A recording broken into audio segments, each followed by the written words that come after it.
This is 20-year-old Devon Howard. Devon is sitting in a cold interrogation room alongside his 3 co-accomplices due to their suspected involvement in the brutal shooting and murder of 27-year-old Andrew Janicek. Coincidentally, all 4 claim that they had no involvement in the crime whatsoever, and in fact don't seem to take the situation seriously at all. Where did you pick her up at? Yeah. Relax, it's okay. No, I'm fine. I'm just tired. Okay. I was involved in the murder of somebody. Oh, the time is right there. What the group doesn't realize at this time is that Andrew's murder was fully recorded on multiple security cameras and shows a man getting out of 19-year-old Alicia Valdez's car before killing Andrew. Even more disturbing is that the same vehicle would drive over Andrew's lifeless body before fleeing the scene. Alexis Ellis, a bystander at the scene, would hear the gunshot go off and rush over to Andrew to perform CPR while her friend Alyssa called 911. Jeffcom 911, what is the address of the emergency? I don't know, I'm just at the corner, it's like Sheridan and 20th. Some guy just got shot, and they took off in a silver 2-door Pontiac, and he's on the ground, he's like face down. Did you see the person that shot him? Did you see the person with the gun? Alexis, answer my question, did you see the person with the gun? She said it looked like a little Mexican dude. Okay, and it was just the one male in that vehicle, or did she see anyone else? He got into the passenger seat of the car. Okay, he's hit in the chest, he got bullets in the chest, we're flipping him over because he's not breathing. Unfortunately, Andrew would pass away within minutes. Even more unsettling is that the same car model would be seen at a local gas station later that night, where everyone inside would happily buy snacks, joke, and laugh as if nothing had happened just hours prior. The footage inside the gas station would identify the occupants of the vehicle as 19-year-old Alicia Valdez, 20-year-old Caleb Vigil, and 20-year-old Devon Howard Lopez. While painting these 3 out to be killers just based on their car make is clearly premature, it's enough evidence for police to file a warrant for the arrest of the 3 suspects so they can bring them in for questioning to try and determine if the bunch had any involvement in Andrew's death. What makes this case so interesting is the amount of blatant lies and misinformation that would come out during these interrogations. You would think that at least one of the suspects would feel guilty and confess, but everyone involved would fabricate their story and lie to lessen their perceived role in the crime. But at this point, the police have yet to apprehend any suspects. Their only lead is a lifeless body sprawled on the pavement and 2 shaken witnesses who made the 911 call. Police start by questioning Alexis, the witness who called the cops. Remember, this is an interview and not an interrogation, as currently Alexis is considered a witness rather than a suspect. But there is something suspicious about her that the detectives want to clarify. 3 years earlier, Alexis was charged as an accessory to murder after her boyfriend shot and killed one of his friends from the vehicle she was driving. The detective leading the interview, Nathan Geerdes, would discover this information during a brief preparation period prior to the interview and is curious as to if maybe she had more to do with Andrew's murder than she was letting on.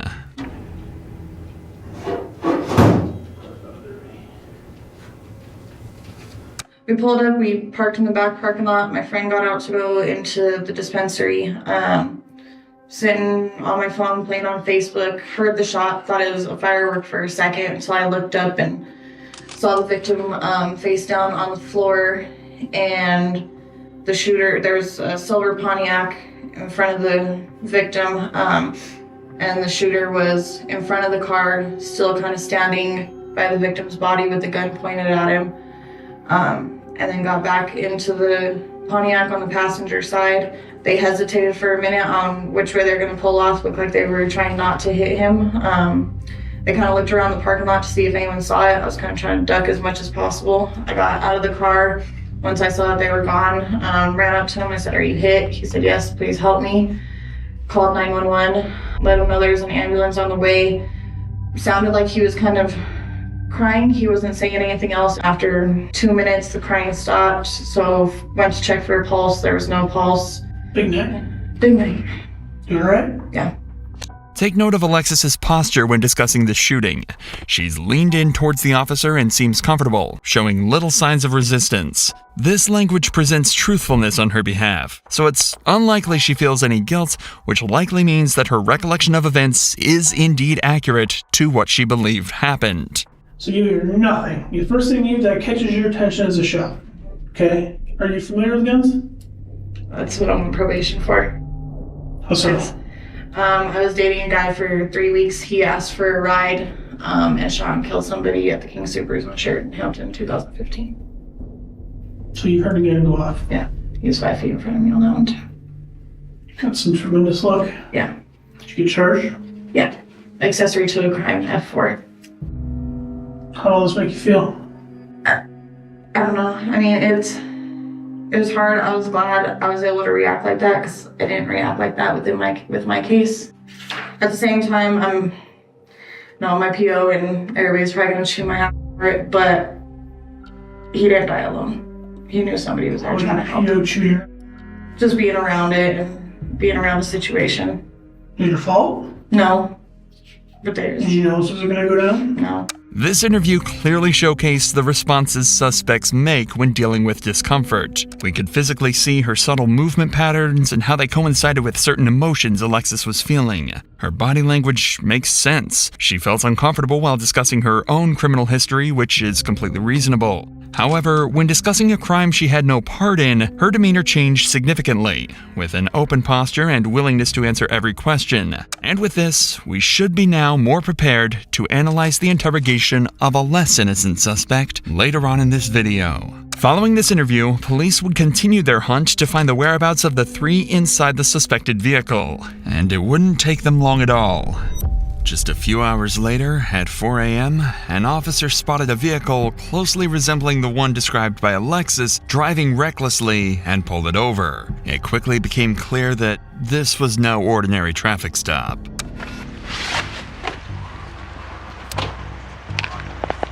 Hi, ma'am. Hi. Hey, Officer Lloyd, Denver Police. You can't turn left there. Oh, I can't? No, it says there's a big sign up there that says "Do not turn left." That's just, oh, yeah. You don't have a front plate either. Is it up in the window? Yeah, because okay. my thing is broken, so I got to get a new one to actually hold it. The bracket? Yeah. Gotcha. Okay, do you have your license, registration, insurance, ma'am? Yes, there's those. Okay. There you go. Gracias. Alicia Valdez. Alicia, gotta have you step out for a second. Don't grab anything with you, okay? Just step on out for me. Yeah, put your hands behind your back. You got a warrant, okay? Why? Why do you have a warrant? Yeah. You probably know that better than I do, but we're gonna do some research and tell you exactly what it is. Yeah, they put out a felony warrant out for you. A felony warrant? Yeah. Yep. Do you have anything on you I need to know about? I don't. Okay. All right, if you wanna watch them, I'll pat him down real quick. I'm just gonna set you down on the curb, okay? You just put your wallet on the top, man. I'll give it back to you in a sec here, okay? Go ahead and just put him right behind. You're not in trouble, you're not going to jail, you're not getting arrested right now. All right, just gonna pat you down real quick, man. You can put your phone in your pocket. The same thing as your partner, you're not going to jail, you're not getting handcuffed. I'm just doing this for while you're gonna be sitting behind us, okay? Okay, anything in your hood or in your pockets you know about? No. Perfect, okay, you can go have a seat with him, okay? Is this your gold phone? Okay.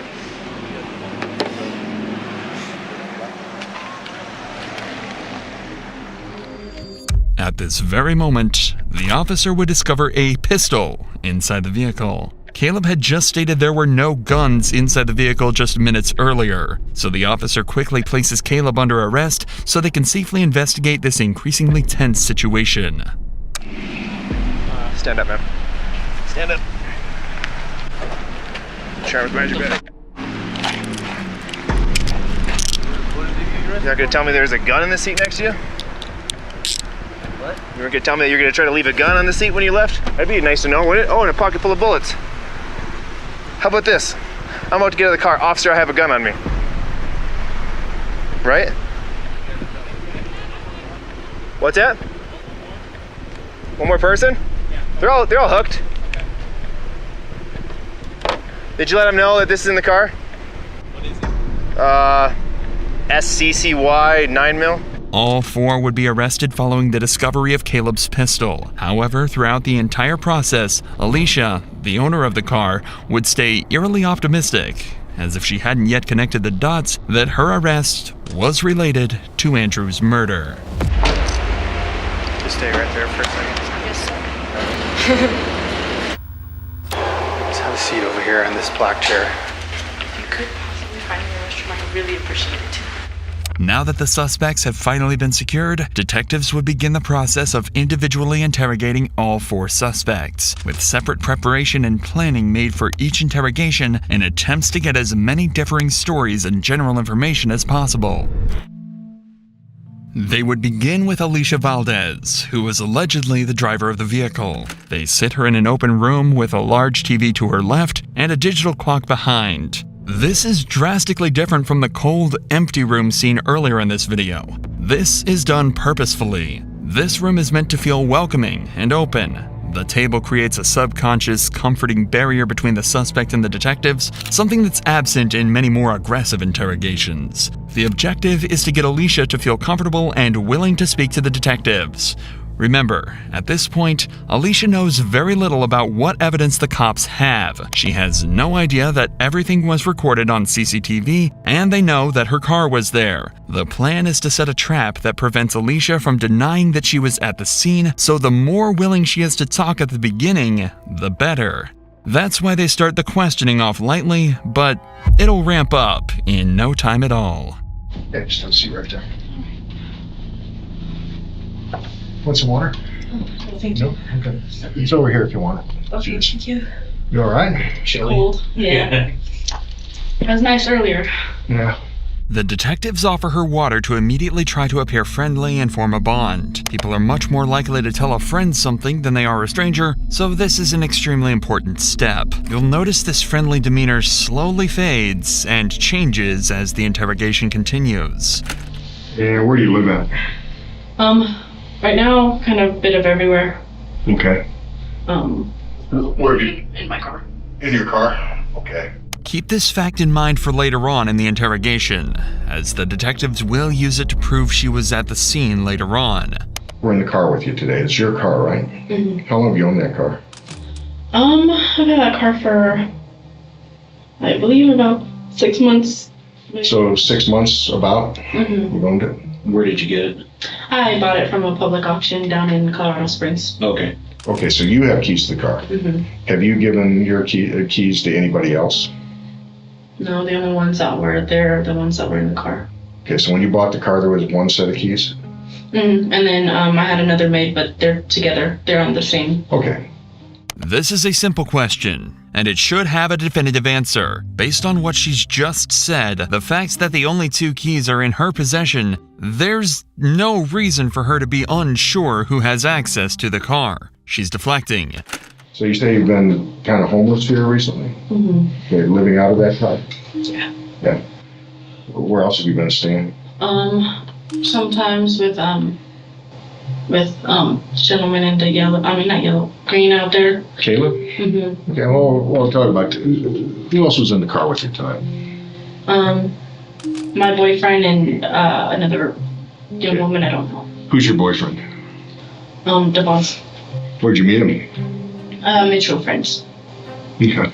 If you haven't noticed already, Alicia is extremely nervous. We're 10 minutes into this interview, and her leg hasn't stopped bouncing up and down the entire time. She's also been moving around in her chair and avoiding eye contact while answering very simple questions. Even without the evidence that they'd already collected beforehand, the detectives would likely already be convinced that she played a part in what happened. Now it's just about exploiting these weaknesses and extracting a confession using everything they know.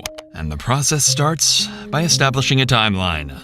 Who are the other 2 people in the car? Caleb, I met him through mutual friends too. I haven't really known him that long. What about the girl? Do you know her name? I have no idea who she is. When did you meet her? Just tonight. Where did you pick her up at? I don't know, because I don't know Denver like that. Where were you at before you left to go pick this girl up? Caleb's. Was Devon there with you? Mm-hmm. So you were a few hours at Caleb's house, and then Caleb asked you to go pick this girl up, is that right? Mm-hmm. Okay. And you picked her up, and you were headed back to Caleb's house when the police stopped you. Like, have I got all that right? We were headed back, but I stopped at the 7-Eleven down the street. So Okay. Which 7-Eleven? Get some drinks. The one off of Colfax and Ogden, I think. Okay. The detectives now have a story that Alicia is locked into, meaning that if anything she says contradicts this, they'll know she's lying, and they can use it to trap her to put on more pressure. Alicia, however, is playing a game of her own and trying her best to dodge questions and hide certain details from the cops, but she's fighting a losing battle, and the cops know it. How long have you been staying at Caleb's house? Not really a lot. I'm just trying to get a sense of like every other night, every night, 5 nights a week. What? Just give me an idea. Maybe like 1 to 2 nights. 1 to 2 nights a week. What were you doing today before you went over to Caleb's house? Mainly just hanging out with my boyfriend. He's trying to keep me distracted off today. Well, because of the that's we all have stuff like that. I know. Yeah. Okay, so where were you hanging out at? Really just everywhere driving. Driving? But that was about it. Okay. Relax, it's okay. No, I'm fine. I'm just tired. Okay. But Alicia is all too aware that the final thing they did last night is exactly what police want to know about, and she absolutely cannot bring it up. You stayed anywhere else since you come to Denver other than Caleb's or your car? I stayed at this one girl's house. I don't remember her name. Like I said, I met her through mutual friends. But those friends that I did meet her through, I'm no longer really in contact with. Okay, how long ago was that you stayed at her house? A week ago? A week or something. Did Devin stay with you at her house too? Mm-hmm. Yeah, he's with me all the time. This is an extremely important statement. If they can confirm that either Devon or Alicia was at the scene of the crime, they'll be able to lock both of them into it. The detective immediately realizes the importance of this and forces her to double down on her statement. Now, has Devin been with you the entire time? Mm-hmm. Since you've been here in Denver? Mm-hmm. And since he stayed with you at her house? Mm-hmm. And he's been staying with you in your car or at Caleb's this whole time, up until tonight? Mm-hmm. Okay. So, has Devin been in the car with you every time you've been out in the car? I believe so, yes. Now, on top of the information from before, the detectives know that wherever her car was, both her and Devon had to have been there too. This is where the second stage of the interrogation begins. They're aware she's guilty, have an extremely detailed timeline of events, and know she's feeling extremely uncomfortable. Now, the plan is simple. They want her to give up as much information about the actual murder and the other suspects as possible, so they can easily implicate everyone else that's waiting for their interrogation. So the detectives take a short break. When they sit back down, they plan to switch gears completely. They're going to heavily apply the pressure and attempt to extract a full confession. Thank you for all this. It's pretty apparent to me you're being truthful about things. And it's also apparent that there's some stuff you don't want to talk about. But we've been sitting here talking for a while. I genuinely like you. I think you're a good kid. Well, to me, you're a kid. Well, I mean, I am a kid. Yeah, you're younger than my daughter. Okay. You're up here from the Springs. You've had some stuff in your life, but now you're up here in Denver hanging with these guys that you've got, some history. Some rough history, not your kind of history, right? Mm-hmm. You're kind of out of your element up here, all right? I don't know that you got yourself into trouble, other than the people you're hanging with, but these other people have gotten you into a lot of trouble. Who? Caleb, for one. He got me in a lot of trouble. You just told me, we spent a long time, you were very clear that no one else has been driving your car for the last week. Okay? That you and Devon, or you and Devon and Caleb have been in your car. There's a few random people you don't know, but even when those random people are in the car, you and Devon are in the car. And that's you staying with that? Pretty much. Okay. It's a common tactic to give a suspect an excuse for what they've done. In this case, the detective says he genuinely believes she's a good kid and has just been swept along in what's happened. It's likely he'll also tell her at some point soon that if she helps them out, they might be able to give her a much lighter sentence. It's also important to note that he's still trying to keep a friendly demeanor to her, and the reason for this hasn't changed. If he starts to get angry at her now, she might become closed off and refuse to tell them anything. If anything, he's even trying to seem fatherly, choosing to mention his daughter and calling her a kid, something that could even be a response to her saying her father passed away when she was younger. However, all of this is leading up to something. They're finally going to reveal why she's really there and exactly what they know. So, remember the day that it was raining? It was snowing, real bad weather? That was Friday. That night, the night before all that snow and rain, do you remember where you were that night? Say I could not tell you. Okay. Do you remember being in a dark parking lot that night? I don't know. Okay, look at me. Your car is at the scene of a murder. Someone got out of your car, shot someone, and killed them. Got back into your car and drove away. You just told me that you were driving your car all week. You need to tell me the truth. I don't recall. You don't recall? I don't. We have it on video. I know that the person who shot this guy is a guy. I know it wasn't you. I know it was your car. You tell me you're the only one driving your car, so you were driving the car. I mean, yeah, but I don't recall being in wherever you're saying I was. Picture yourself in this situation. If you'd just been told that police believe you were at the scene of the crime, would your first response be, "I don't recall"? Anybody innocent would be shocked to hear this information and do everything they could to clear their name and distance themselves from the crime. Alicia was there, and now the detectives are more certain of this than ever, and they're starting to get frustrated. Honestly, you need to be honest with me here. I am? No, you're not. I do know you were driving the car. Now, driving the car could make you an accessory to murder. If you're going to sit here and tell me you don't remember, no one in the world, no one. You put yourself in my position, okay? I know you were driving the car. I know your car was there because I got video of it. I really don't. Put yourself in my position. Do you think anybody in the world is going to believe that you don't remember that? I don't know. I just, like I said, I drive everywhere. And yeah, you would have remembered this though. This is a chilling line from the detective, and you can clearly see it almost startles Alicia. The sight of that man being shot will be burned into her mind, and being so clearly reminded of it would be jolting, to say the least. In fact, the detectives didn't even realize exactly how traumatizing it might have been until just moments later. Tonight, Caleb had a gun on him. Did you know he had a gun on him? No, because I don't just pat everybody down that comes in my car. Well, you know he owns a gun, right? You're staying at his place. You drive with him every day. Not every day, but... Well, I mean, so he probably carries a gun with him for protection. In the parts of town. Well, really, I don't really like seeing guns. I don't really like being around guns. But only because of what happened to my dad. Have you seen him with a gun before? Not really, no, because I don't pay attention. What happened to your dad with a gun?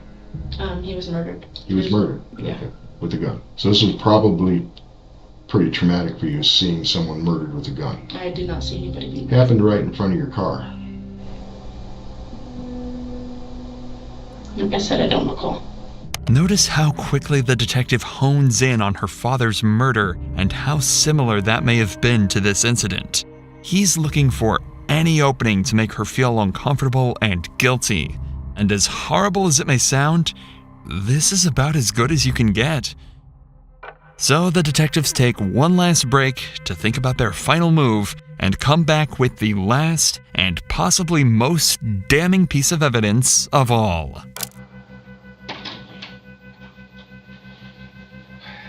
Want some more water or something?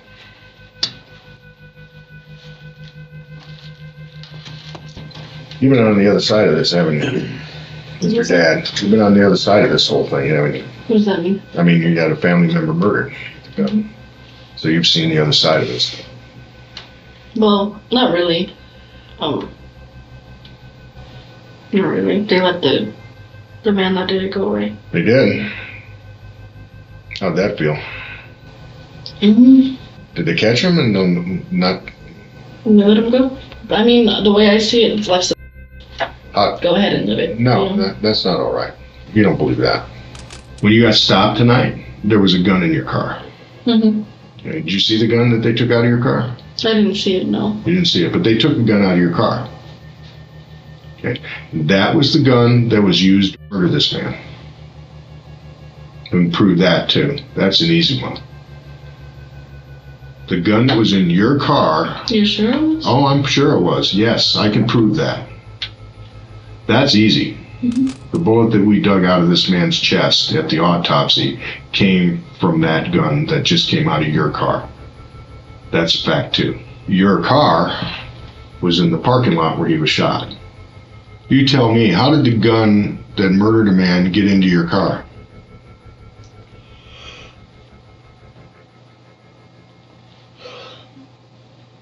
I don't know. The detectives get very little other information out of her from this point onwards, but they've already gotten more than enough. They've heavily implicated her in the crime, and it sounds as though Devon had to have been there with her too. It's at this point that we'll take a break from the suspect's interrogation, as unfortunately, convicting the criminals is only one half of these officers' jobs. And while all of this is going on, another team of detectives and officers are tasked with the brutal job of breaking the news of Andrew's death to his family. Andrew's girlfriend Jessica was the only one awake, so in the middle of the night, she'd get a knock on the door from a group of detectives. All right, Jessica. Well, I appreciate you answering my questions. So I have some news for you. It's not. I'm just gonna come out and say it. Andrew's dead. You're joking? I'm not joking. Andrew is dead. What happened? He was shot, and he died in the parking lot. Oh my god! Have you guys already informed his mom or anything? You're the first person I was able to get a hold of, and I know that this is hard to hear. Oh my god! This clip is devastating, as it seems like Jessica had absolutely no idea of any of the events that transpired earlier that night. As far as she was aware, Andrew was simply going out to get them barbecue dinner. However, as sad as this is, detectives have to consider the possibility of Andrew having some sort of connection to the group. For all they know, this could have been a drug deal gone wrong or some other illegal activity that caused the shooting. With this in mind, detectives would bring Jessica to the station where they could conduct a formal interview to determine if Andrew had any prior connection to the group that killed him. While preparing for the interview, a strange discovery would be made. Police were given an anonymous tip that Jessica's own brother had been planning to kill Andrew. The two had supposedly a recurring issue with one another that had gotten progressively worse. This is awfully coincidental, and something detectives need to get to the bottom of. My brother just saw it on the news. They just put it on the news. Oh, did they? Yeah. Okay. And then I saw the picture of him on there. Okay. I bet that was pretty rough. So I received information going back a year, maybe 2 years. Your brother had threatened Andrew. Yeah. Basically, he didn't threaten him directly. It was indirectly to me. Meaning I was driving to work one morning and we were having a fight, and that's when he really unnerved me. So I told Andrew, and then Andrew wanted to take it to the police, and the police said your best option would be just to move away from the situation. So we did. what was said? It was obviously fairly egregious. Basically, it was just probably something to the effect, I'll just take him out too. What do you think he meant by that? I mean, well, the first thought to my head is to kill him, taking someone out. While these comments from Jessica's brother are disturbing, Jessica doesn't seem too bothered by it now. But at the time, they took it seriously enough to move houses just to get away from him. But the detective can't just take Jessica's word for this. Luckily, there are some simple ways that he might be able to prove if he was involved or not. What kind of car does your brother drive? A Pathfinder. What color is that? Green. Well, like a dark forest green. Does your brother have access to firearms or anything like that? He's not allowed to. Why not? He has charges against him for past stupidity. Okay. And I don't know all those crimes because I didn't bother to try to talk to him about them. The description of his cars don't match up with the one on CCTV at all, and if he's not allowed access to any firearms, then it's very unlikely that he was their guy. However, before they wrap up the interview, Jessica asks a final, devastating question. Can I just ask you one question? Sure. Andrew? Can I ask you, kind of, where he was shot? Just because his mom told me that when he was shot, the witness who saw it ran to him and stayed with him until he passed. He was shot in the chest. Okay. Yeah. I don't deserve that at all. No, nobody deserves that. From all accounts, from what you've been saying, it seems like he was a very good guy. Yeah. This question echoed in the detectives' heads for the rest of this case. It really seemed like Andrew was a nice, peaceful man who was brutally killed that night. Detectives would go on to interview Jessica's brother as well and managed to fully clear his name as a suspect. Caleb, Devon, and Alicia had no connection to Andrew. This was a cold-blooded murder. This case had just taken a far more sinister turn, and detectives had to find justice for not only Andrew, but for the rest of his family. After Alicia's interrogation, they would bring in Caleb, the man who they at this point believe actually pulled the trigger. But Caleb wasn't planning on making things easy. His interrogation lasts just 4 minutes, but opens up an entirely new side to this investigation, filled with dozens of shocking new pieces of evidence, all sparked by just one tiny thing that he said. All right, Caleb. It's been a long night, huh? Yeah. All right, Caleb, I'm Detective John Meone. I'm a detective here with Denver, and I'm going to talk to you about your traffic stop, your friends, and the gun that you had on you tonight. What's your home address, Caleb? 1548 in Fontaine. If you want to talk to me about what happened, your answer is yes. If you don't want to talk to me, you should say no. No, I thought it was. Okay. The interrogation ended here, but unbeknownst to Caleb, he gave away a crucial piece of evidence, his address, and it took police no time at all to obtain a search warrant. Police, open up the door! Police, open the door! Show me your hands, show me your hands. Step up. Who else is in here? Nobody does me, sir. I don't live here. This is not my house. This is a friend's house of mine. I apologize. If you're in here, make yourself known. Do it now! Police department, come out! Come out with your hands up! That was one of Caleb's friends, and he's one of the 3 keys inside this apartment that would unlock the case for the detectives. The second was this giant stock of 9mm bullets that perfectly matched the bullet found lodged inside Andrew's body. And if that wasn't damning enough, there was one more piece of evidence inside that was the most shocking of all, but the police hadn't even realized it yet. Instead, they wanted to have a quick conversation with the man they found inside. It seems that Caleb was known to this guy as Modelo, and Devon as Silencio. Often friends of suspects like this tend to keep their mouths shut out of trust, but this time, well, see for yourself. Modelo got out of the car, I guess, to go mug this dude with a gun. Dude dropped the wallet on the ground. Modelo unloaded the gun into somebody, I guess. So whoever was in the car, I guess, Silencio just told me that they saw him get back up or whatever, and they ran him over as they drove off. That's all I know. This was everything detectives could have asked for, but what came next was their most haunting discovery of all. Inside Caleb's house was a receipt from 7-Eleven dated just minutes after the murder, proving that Caleb, Devon, and Alicia were indeed the ones laughing at the gas station after the murder. All of these events transpired over 24 hours, but police had left out one crucial suspect, Devon, aka Silencio, and it was for good reason. Police knew Devon was desperate to keep his girlfriend Alicia from getting charged, so if they could use that against him, they might be able to get him to admit to the murders. The mounting pressure on Devon became so intense that he started confessing to other crimes and robberies he had committed in the past. I'll tell you straight up, me and Caleb together have done crimes before. Okay. What you're about to witness is a 21-year-old talking himself into over 300 years in prison. Yeah. Devon? Devon. Do you go by Devon? Yeah. I'm probably going to screw that up, so if I do, I apologize, alright? Don't worry about it.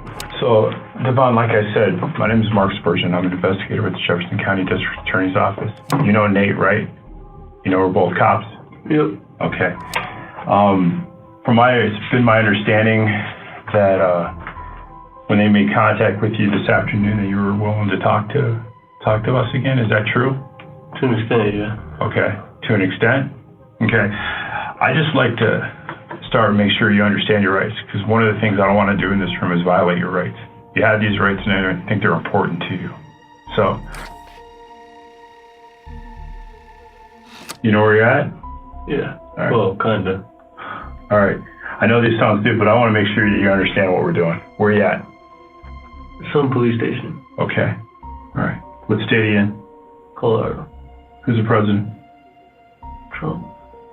The detectives are being perhaps even more careful at the beginning of this interrogation than they were in Alicia's. They want to confirm that Devon is of sound mind right now, leaving the defense absolutely no opportunity to invalidate this piece of evidence in court. They can't leave any room for error, because they know he's likely only here for one reason: to confess. I'm into this investigation somewhat late, so I kind of want to start out and ask you, why are we sitting in this room? Why are we here? Fill me in.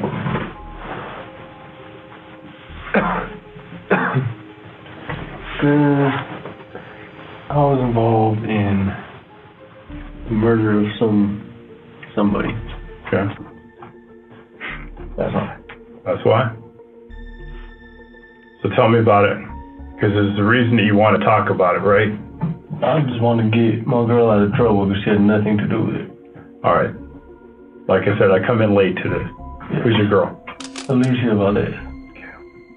The detective's plan worked perfectly. He's here to tell the cops everything in hopes that he can maybe get his girlfriend out of trouble. But you can still clearly see how uncomfortable with this he is. As soon as he's asked why he's here, he goes from sitting perfectly still to dancing around in his chair, searching his pockets, and leaning back away from the detectives. It doesn't matter if he thinks this is the right thing to do, he still knows he's being checkmated, and he's about to sentence himself to a lifetime in jail.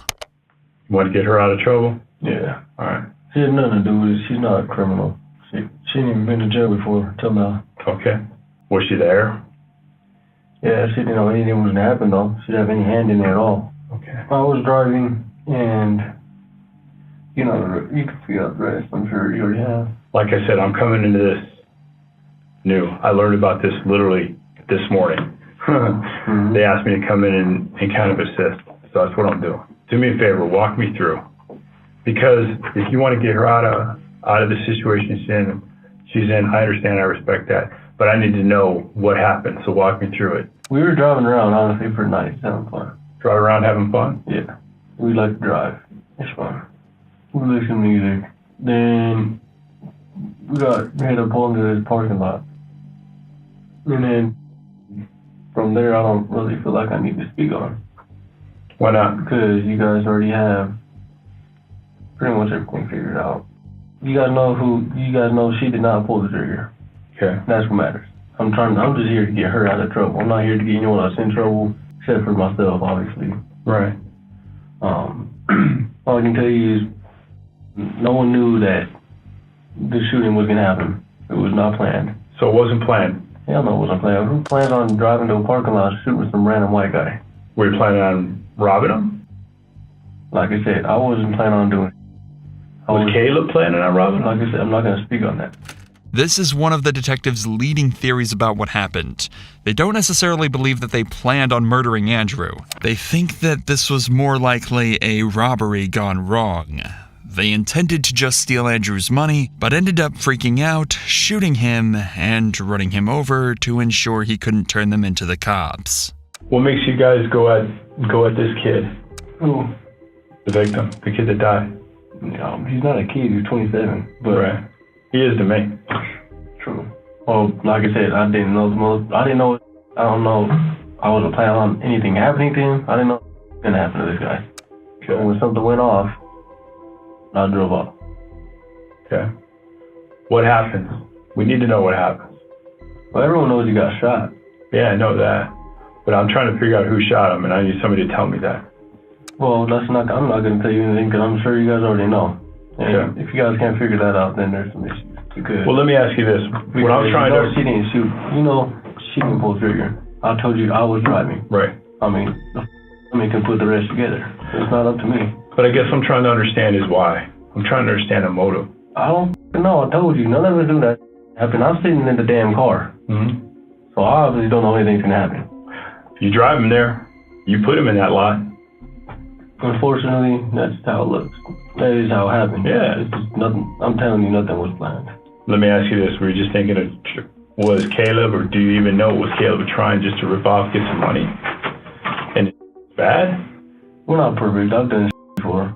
At this point, it's obvious that Devon's lawyer will have told him clearly not to discuss anything that doesn't relate directly to Alicia. He's only going to talk about anything that might help get her out of trouble. It's also at this point that the detective realizes that. He knows that he's not going to get anything out of Devon beyond that, so that's when he decides to do something extremely clever. He's going to abuse the fact that Devon only wants to get Alicia out of trouble, and phrase his next question in a way that forces him to give up some vital information.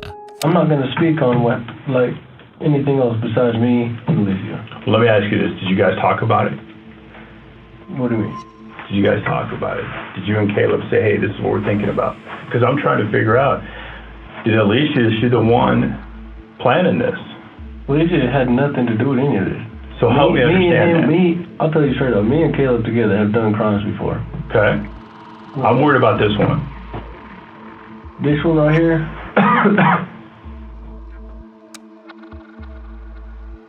This is supposed to go like that. How was it supposed to go? Like I said, I don't see the need to get in all that. It's not going to benefit me or her. I don't see, or him. Well, right now we're still trying to figure out her role. And if we can explain her role, and there's only two people that can explain her role, you and Caleb. Caleb ain't talking to us. Without us understanding the specifics of how this went down, and if her involvement or what her involvement was in that, with some explanation that we can go back to a DA and say, hey, this is what's going on. This person was honest. She didn't know it was going to go down. But I've got to know that, but I've got to understand how it got planned then. You understand? I have to have some type of specifics to try to sell that. If you want to try to help her, help her. Put simply, if Devon wants to get Alicia out of trouble and prove she didn't plan the murder, he'll have to tell them exactly who did, solving the case for them on the spot. He's been checkmated, because no matter what story he tells them from this point out, they've got the evidence to prove or disprove it. Their entire plan was just to get him to talk, and that's exactly what they've done. Now, it's finally time they heard the truth. That's why I'm irritated about this, because I don't know this fool nothing about him. Did you see the confrontation go down between Caleb and this guy? It looked like the white dude was attacking the person, honestly, but I saw the end of it right before the dude got shot. Do you remember when you say the white dude was attacking the other guy, right? Could you describe it to me? It looked like they were squared up and the white dude was rushing the other guy. Let me ask you, if I stood up, would you show me? Hmm? If I stood up and I'm the white dude, would you show me? Or let me be the shooter, you be the white dude. Would you do that? Yeah. So I understand it? Give me the video.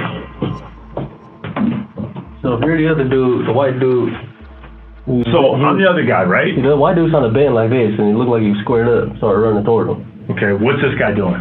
Running backwards, and that's when I heard a gunshot. All right. Do you remember? Stand up again for me. So how close are they? They're about Come to me. They're probably about this, maybe a little further. Okay. And then that's when I heard a gunshot go off, and the white dude's rushing him. So the right dude's closing that gap? Yeah. So come in. Do they ever get right on top of each other? No. So there's always a distance? Yeah. It's always about both their arms distance. So, all right. About both their arms. Okay. Did the white dude have anything in his hand? I couldn't see. I saw the last end of it. I wasn't really looking for details. I was kind of confused on what was going on. Okay. All right. This guy, not the white dude, the other guy, hands together, hands apart. He's kind of like, he was standing like this, trying to tell the dude to back up. Okay. And that's when the white dude kept rushing. I'm assuming maybe he tried to reach for the gun. I don't know. Okay. But that's when the shot goes off. Was the gun in the right hand then? I can't remember. Okay. But he had one hand up and the other hand back. Yeah. Is that right? Yeah. Okay. Getting a suspect to act out an incident is a great way of proving they actually knew what happened. They may be able to match the movements to the CCTV footage or witness accounts, and a defense team will have a hard time arguing that anything here could be misinterpreted. From what Devon is saying, it seems as though there was a struggle between Caleb and Andrew, where the shooter approached Andrew, who quickly tried to defend himself. It's becoming increasingly obvious that this was intended to be a robbery, but when Andrew tried to fight back, it turned into a murder in the blink of an eye. So when these guys are in your windshield, are they across from each other? Like you're looking at the sides of each other? They're like this. The position kind of like this. Could you draw for me? The white dude, I can't draw, but the white dude's standing. They're both standing. White dude's closer to me. They're kind of like this. All right. So you're the driver, right? White dude's closer to the front of the car? Yeah, kind of. All right. So if you're looking, are you looking at his back? You looking at his sides? Looking at his front? Kind of. Like that, yeah. Like this? Where's the other guy? Right where he is. I'm kidding. Where's that you at? Where's the other guy? They're like that, literally. And then, but it's a little more this way, and I'm a little more back. So this way? Yeah. What are you seeing of this guy? His front? I'm not paying attention to him. I'm paying attention to this guy. Okay. And you think you see him kind of rush? No, he did rush. Okay. So he rushes, but not to the point where they're on top of each other. No, they didn't get it. They didn't get it. The other person was backpedaling. Okay, so this person's moving back, arm up? They've been backpedaling the whole time. That's when the shot goes off. Okay. Tell me where Caleb's arms are at. How's he at? I'm not even saying it was him. Again, it sounds as though as soon as Andrew realized he was being robbed, he started to go on the offensive, forcing Caleb backwards. According to Devon, he then tried rushing Caleb, which scared Caleb into shooting him. They're slowly closing in on the truth here, but not quite there yet, which is why they're still trying to play some tricks on Devon to try and get everything out of him. Devon hasn't admitted that the shooter was Caleb, but notice how the detectives are consistently naming him as the shooter throughout the story. They're trying to get Devon to go along with it and agree or accidentally admit it himself, but he's not slipping up. However, the detectives are relentless and don't stop trying for another hour of tireless interrogation. It's then that Devon finally makes a mistake. What else you guys talk about? You and her. Oh, I can't remember all that. Like you said, it's not shit. I just need to work on memorizing. No, that'd be care about her. That'd be an emotional conversation. Not really. I mean, like, don't get me wrong. I mean, I don't know the dude, so I mean, it's fucked up that this should die, cause I don't know him. I don't know who he is, what he is, what kind of person he is, or any of that. But it didn't really strike me emotionally, cause I don't have that many emotions for this. I used to do much. So like, it doesn't really. I mean. I don't really have many emotions about it, except for I'm pissed that he's in jail for it. I'm pissed that he died, of course, because I don't know the guy. I'm always pissed about that. Was Caleb pissed? Was Caleb pissed? Yeah. He just shot somebody. Imagine you're in this position. You're trying to hide the fact that your friend shot an innocent man, but the detectives have been taking that fact for granted for the past 2 hours. They've been using his name, asking questions about details, and refusing to accept the fact that it might not have been him. Eventually, you would internalize this idea and forget that you even need to lie. That's what just happened here, and it's why Devon barely even realizes that he's just confirmed that Caleb was in fact the shooter. Of course, there were mountains of evidence against him anyway, but now they have it straight from the source, and a conviction will be easy. The detectives now only have one last question. Was this really an accident, or had they planned this out as a murder from minute one? Do you remember what he said? Is he panicked? All of us kind of panicked because, like I said, I didn't see it coming. I don't like unexpected things like this happening because of this situation exactly. I mean, look at me now. In here for accessory to murder and I didn't see it coming. I mean, if I do something, it's going to be planned out and it's going to get done correctly, so I'm not in this situation. That's why I was kind of pissed and I was panicked because I didn't see this about to happen. So let me ask you this. If this is your deal, and this is your plan, we say you're planning the robbery, you've done it. We've already talked about that. I'm not asking when, dates, when. Just this is you're doing. It's not gonna be random like this. It's gonna be planned out. Well, yeah, and it's not gonna be on a random person usually. So what Caleb or this other person we're calling did pretty amateur hour, right? Huh? It's pretty amateur. What was this happening? Yeah. Yeah, well, like I said, it wasn't even planned. So I mean, you can't even. I don't even think amateur would be the right word, just random. It wasn't supposed to happen. 98% of the time I rob somebody, it's not random people, which is why I'm irritated about this whole situation, because I don't know who the hell this guy was, except for what the news said, but the news always makes any white dude who dies look like a peach, so I don't know. But that's why I'm irritated about this, because I don't know this fool, nothing about him.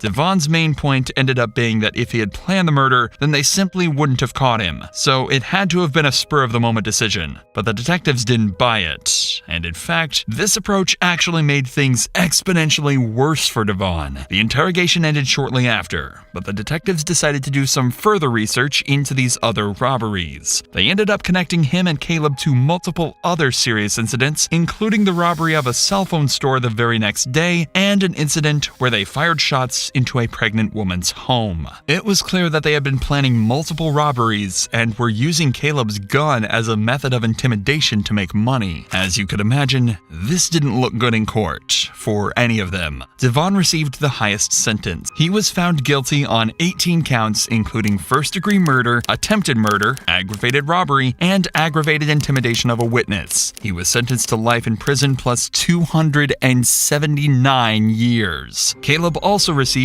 a similar sentence of life plus 118 years.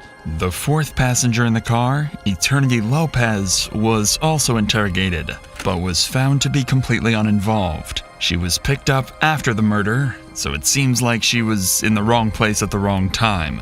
She was not charged with the incident. But possibly worst of all for Devon, his efforts in the interrogation room failed to even help Alicia get off any lighter. She was also found guilty in the murder of Andrew Janicek and was sentenced to life in prison without the possibility of parole.